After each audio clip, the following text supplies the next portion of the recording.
we have breaking news from parkfans.net. Because on that forum, someone posted these very interesting pictures of what appears to be KD's 2025 project. And what we can see here is a very detailed station for the park's next roller coaster. And all signs based off these renderings are pointing to a brand new B&M launched wing coaster that's going to be opening up on the Volcano plot of land in 2025. Now, while you might not believe me, I'm about to tell you reasons as why you should, and I do believe this is actually going to happen.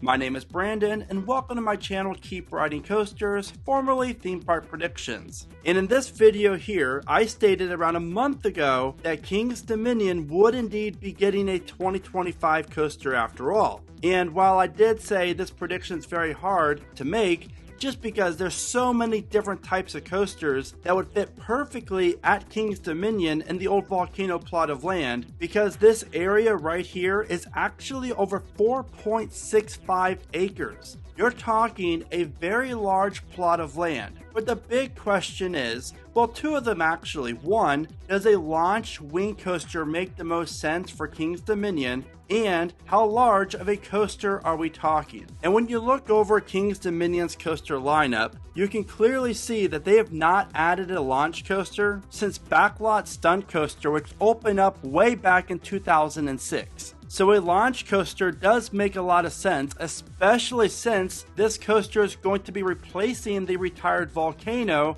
The Blast Coaster, the park's best launch coaster that was sadly removed back in 2018. And real fast, for all the volcano lovers out there, let's come together right now for a moment of silence for this amazing Intamin coaster that left our lives way too soon.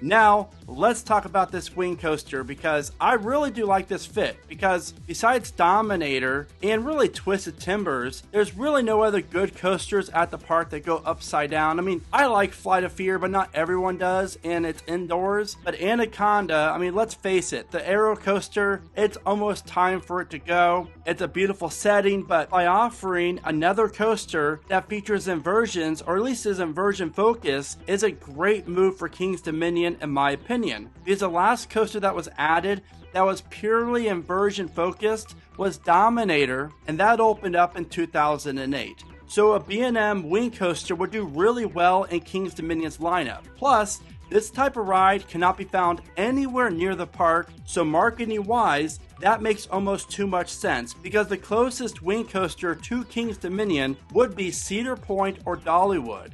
So that is great, because you don't have one at Hershey Park or Great Adventure, even Carowinds, and most importantly, Busch Gardens Williamsburg. But my other question is regarding the wing coaster is, what type of wing coaster is King's Dominion going to get? Is it going to get one that's a little bit more like Wild Eagle, a little bit more tamer, or are we going to get something like Thunderbird, which still to this day is the only launched B&M wing coaster in the world? And as someone who's been on all four wing coasters here in America, Thunderbird is by far the best one out there. This coaster is phenomenal, and if you've never been on it before, then do yourself a favor and get out the Holiday World as fast as possible to ride it. But the good news is, I predict that King's Dominion's new B&M wing coaster will be more like Thunderbird, and obviously feature the launch, maybe 3, 4, possibly 5 inversions, airtime hills, some great near misses, and I really love this style of ride that's going to be themed to the new Jungle Expedition area of the park.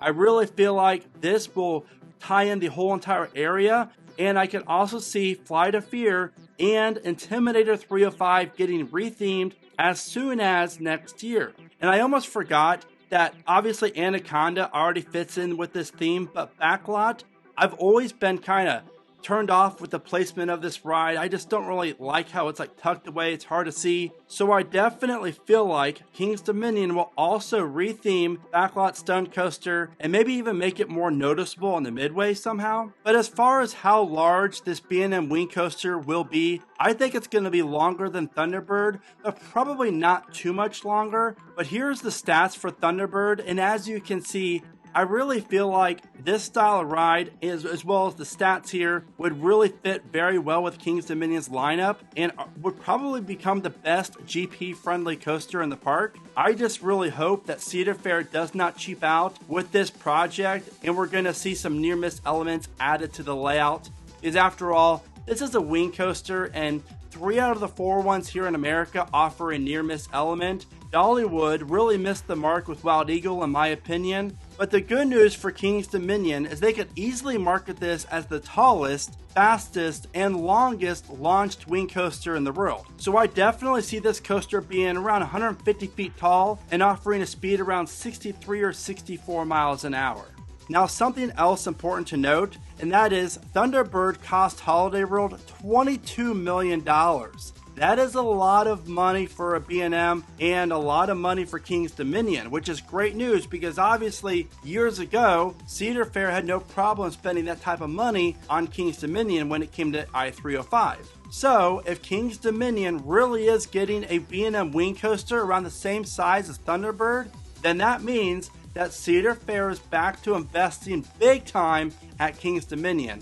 And that is great news because this park, in my opinion, is extremely underrated. And while sadly these blueprints that were leaked do not show you really much of the ride's layout, just basically the station, why that isn't very important is because apparently it came from an employee or someone that was at the TRA Designs facility, which is located in Cincinnati, Ohio, and Cedar Fair has used this company to design structures at their parks in the past. For example, Beery 325 Station, Orion Station, Copperhead Station, Cedar Point Entrance, and most notably, Gatekeeper Station.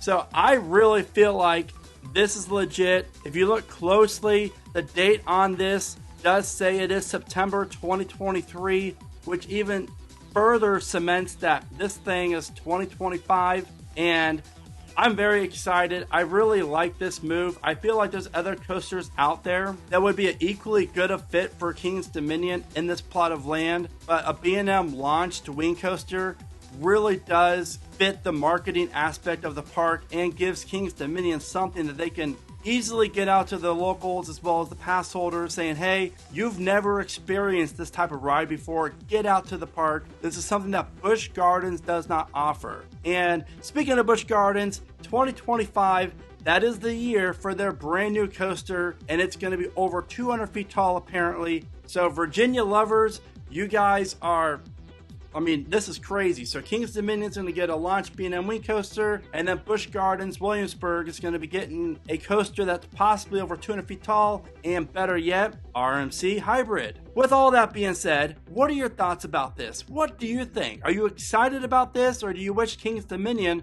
would go with a different type of coaster for this? Please let me know your thoughts in the comments, and as always, thank you so much for watching. My name is Brandon, and please remember to smile today, think positive, and keep riding coasters.